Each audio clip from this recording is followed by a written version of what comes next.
ناظرین، بہت سے لوگ 12 ربیع الاول کے دن خوشیاں مناتے ہیں اور اس دن عموماً مدرسوں میں بھی چھٹی رکھی جاتی ہے اور اس دن صدقہ اور خیرات کرنے کو لوگ لازم سمجھتے ہیں۔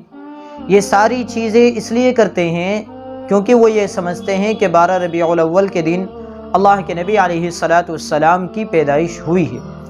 حالانکہ صحیح قول کے مطابق آپ علیہ السلام کی پیدائش یہ 12 ربیع الاول کو نہیں ہوئی بلکہ 9 ربیع الاول کو ہوئی ہے۔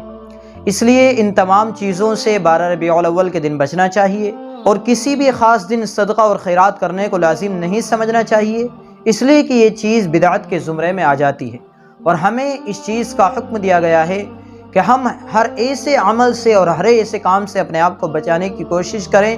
کہ جس کا شریعت کے اندر کوئی ثبوت نہیں ہے اور اس کو ہم شریعت سمجھ کر انجام دیتے ہیں۔